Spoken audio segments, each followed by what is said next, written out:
হরে কৃষ্ণ বন্ধুরা, রিয়াজ ব্লগ চ্যানেলের সকল ভক্তবৃন্দকে জানাই সুস্বাগতম। আজকের ভিডিওটি শুরু করছি শ্রীমদ্ ভাগবত গীতার 2য় অধ্যায়ের শ্লোক নাম্বার 5 ও 6 এবং সাথে রয়েছে কিছু রহস্যময় অজানা প্রশ্ন ও উত্তর পর্ব 10। আশা করি আজকের ভিডিওটি পেয়ে আপনারা খুবই উপকৃত হবেন। তাই সকল ভক্তবৃন্দের কাছে আমার একটাই অনুরোধ রইল, ভিডিওটি যদি ভালো লেগে থাকে তাহলে অবশ্যই চ্যানেলটি সাবস্ক্রাইব করে দেবেন। একটু সাথে ও পাশে অবশ্যই থাকবেন। এবার আসা যাক শ্লোক নাম্বার 5। গুরুন হত্যা হি মহানুভাবানা শ্রেয় ভোক্তম ভক্ষ্যাম ইহলোকে হত্যার্থ কামাংসু গুরু নিহৈব ভুঞ্জিয় ভোগান রুধির প্রদিগ্ধ্যান। শাস্ত্র নীতি অনুসারে যে গুরু জঘন্য কার্যে লিপ্ত হয়েছে এবং ভালো মন্দ বিচারবোধ হারিয়ে ফেলেছে তাকে পরিত্যাগ করা উচিত। দুর্যোধনের কাছ থেকে আর্থিক সাহায্য পেতেন বলে ভীষ্ম ও দ্রোণ তার পক্ষ অবলম্বন করতে বাধ্য হয়েছিলেন। যদিও কেবলমাত্র আর্থিক সাহায্যের বিবেচনা করে দুর্যোধনের পক্ষে যোগ দেওয়া তাদের উচিত হয়নি। এই পরিস্থিতির পরিপ্রেক্ষিতে তারা আরাধ্য গুরুর পদমর্যাদা থেকে বিচ্যুত হয়েছিলেন, কিন্তু তা সত্ত্বেও অর্জুন মনে করেছিলেন যে তারা ছিলেন তার গুরুজন এবং তাই তাদের হত্যা করে জাগতিক সুখ উপভোগ করা হলে সেই ভোগ হবে তাদের রক্তে সিক্ত। এবার আসা যাক শ্লোক নাম্বার 6। ন চ এতদ্ বিদ্ম কতরন্নগৌরীয় ইয়দ বা জয়েম ইয়দি বা ন জয়েয়ু ইয়ানেব হত্যা ন জিজিবিষাংস হে তেহবস্থিতা প্রমুখে ধার্তরাষ্ট্র। যুদ্ধ করাটা যদিও ক্ষত্রিয়ের ধর্ম, তবুও অর্জুন স্থির করতে পারছিলেন না সেই অনর্থক হিংসাত্মক যুদ্ধে রত হবেন না যুদ্ধে বিরত থেকে ভিক্ষাবৃত্তি অবলম্বনপূর্বক জীবন ধারণ করবেন।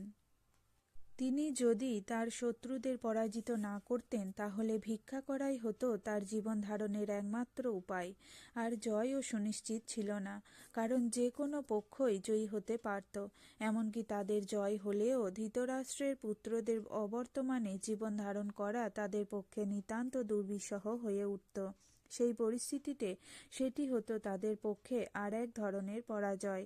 অর্জুনের এই সমস্ত বিবেচনা অবধারিতভাবে প্রমাণ করে যে তিনি কেবল একজন মহৎ ভগবত ভক্তই ছিলেন না, তিনি গভীর তত্ত্বজ্ঞান সম্পন্নও ছিলেন এবং তার মন ও ইন্দ্রিয়ের উপর তার পূর্ণ নিয়ন্ত্রণ ছিল। যদিও তিনি রাজ পরিবারে জন্মগ্রহণ করেছিলেন, কিন্তু তা সত্ত্বেও তার ভিক্ষাবৃত্তি অবলম্বনপূর্বক জীবন ধারণের বাসনা ছিল নিরাসক্তির আরেকটি লক্ষণ।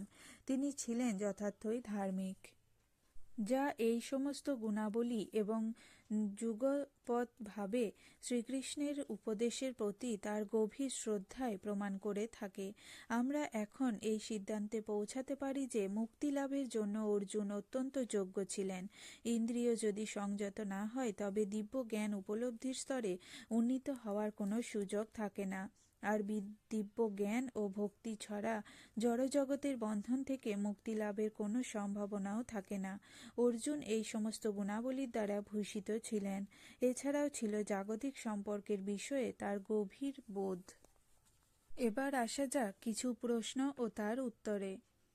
দুর্গা, কালী প্রভৃতি দেবদেবীর পূজা স্বল্পবুদ্ধি সম্পন্ন কতিপয় মানুষের জন্য শাস্ত্রে অনুমোদিত। তাহলে যে সমস্ত বড় বড় ব্যক্তি দুর্গা বা কালী পূজার করছেন তারা কি স্বল্পবুদ্ধি সম্পন্ন? তাছাড়া পুরাকালে মহিষাসুরকে বধ করবার জন্য মা দুর্গা ধরাতে অবতীর্ণ হন এবং যার আহ্বায়ক ছিলেন স্বয়ং ভগবান শ্রীকৃষ্ণ, ব্রহ্মা, মহাদেব, তাহলে তারাও কি স্বল্পবুদ্ধি সম্পন্ন? আসুন জেনে নেওয়া যাক। দুর্গা বা কালীকে শ্রীকৃষ্ণ, ব্রহ্মা ও মহাদেব এসে পূজা অর্চনা করছেন এমনটি কোথাও দেখা যায় না। দুর্গাকে যদি কেউ আহ্বান করে তবে তাতেই আহ্বায়ক স্বল্পবুদ্ধি হয়ে পড়বেন, এরকম কথার কোনো যুক্তি হয় না। প্রভু যদি কোনো ভৃত্যকে ডাকে তাতে প্রভুর প্রভুত্ব চলে যায় না। শ্রী ব্রহ্মা বলছেন শ্রীকৃষ্ণের ইচ্ছা অনুসারে দুর্গা দেবী কাজ করে চলেন।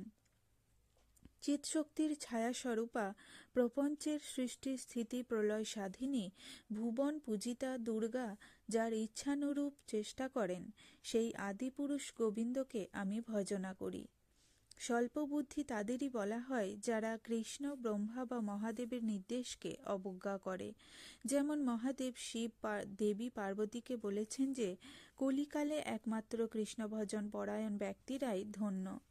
ঘোর কলিযুগ সমাগত হলে সর্বধর্ম বিবর্জিত হলেও বাসুদেব পরায়ণ মত্তগণ অর্থাৎ এই জগতের কৃষ্ণ ভক্তগণই নিঃসংশয়ে কৃতার্থ হয়ে থাকেন। ব্রহ্মা শ্রীকৃষ্ণকে বলছেন, যে ব্যক্তি প্রকৃতপক্ষে কৃষ্ণ ভজন করে না সে সমস্ত পাপাচরণই করছে। হে কেশব, যিনি তোমার ভক্ত তিনি সর্বধর্মেরই অনুষ্ঠাতা। হে অচ্যুত, কিন্তু যিনি তোমার ভক্ত নন তিনি সর্বপাপের অনুষ্ঠানকারী। সদাশিব নারদমুনিকে বলছেন, ব্রহ্মাণ্ডে ভগবান শ্রীকৃষ্ণ ছাড়া আর কেউই আরাধ্য নেই। এই ভুবনে সকল লোকের ভগবান শ্রীহরি ছাড়া নিশ্চিতভাবে আর কেউ আরাধ্য নেই। যে কোনো সর্বকামদাতা দেবতার অভীষ্টদাতাই হচ্ছেন শ্রীহরি। ভব সমুদ্রের ছেদন কর্তা অর্থাৎ জন্মমৃত্যু সংসার বন্ধনরূপ পুনঃ পুনঃ অবতরণের ছেদনকারী শ্রীহরি বিনা অন্য কেউ নেই। গীতায় বলা হয়েছে, যাদের বুদ্ধি কামনা বাসনা দ্বারা বিগড়ে গেছে তারাই ভগবানকে বাদ দিয়ে অন্য দেবদেবীর শরণাগত হয়। যাদের মন জড়জাগতিক কামনা বাসনা দ্বারা বিকৃত হয়ে গেছে তারা অন্য দেবদেবীর শরণাগত হয়। তাদের নিজ স্বভাব অনুসারে তারা নিয়ম পালন করে দেবদেবীর উপাসনা করে। মহাভারতে লিখিত আছে যে বিষ্ণু বা কৃষ্ণকে বাদ দিয়ে যারা অন্য দেবদেবীর পূজা করছে তারা সোনা হীরা ফেলে দিয়ে ছাইপাশ নিচ্ছে।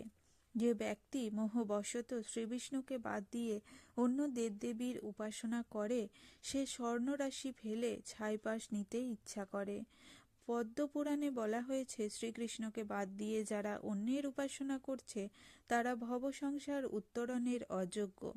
মূর্খ মানুষ কুকুরের লেজ ধরে সমুদ্র পার হতে ইচ্ছা করে, সেই রকম সেব্য ভগবান শ্রীহরিকে ত্যাগ করে অন্যের উপাসনা বলে জন্ম মৃত্যুর ভবসংসার উত্তীর্ণ হতে চিন্তা করে। শ্রীমদ্ ভাগবতেও এইরূপ কথা বলা হয়েছে। অতএব কৃষ্ণ, ব্রহ্মা বা মহাদেব স্বল্পবুদ্ধি নন। স্বল্পবুদ্ধি হচ্ছে তারা যারা কৃষ্ণকে বাদ দিয়ে কালী দুর্গা পূজা করছে। অবশ্য কৃষ্ণকে না পূজা করে কেউই কালী দুর্গা পূজা করতে সাহস করে না। কৃষ্ণ বা নারায়ণশিলা বা শালগ্রামকে সর্বাগ্রে পূজা করা হয়। তারপর দুর্গা পূজা করাই দুর্গাপূজক ব্রাহ্মণদের বিধি দিয়ে দাঁড়িয়েছে। সেই কথাও অনেকেই জানেন, কিন্তু শালগ্রাম পূজা করার যোগ্য তারাই রক্ত, মাংস, হাড়, পিত্ত ভক্ষণ করে না। শালগ্রাম কৃষ্ণ বা বিষ্ণুর প্রকাশ। তার উপাসক বলতে বোঝায় বৈষ্ণব। তার রক্ত, মাংস, ডিমভোজী ব্যক্তির বিষ্ণু পূজা ধর্মনীতি বিরুদ্ধ কর্ম, সেই কথা ভাগবতে বলা হয়েছে। আজ এই পর্যন্তই। রাধে রাধে। ভিডিওটি ভালো লাগলে অবশ্যই কমেন্টে জানাবেন।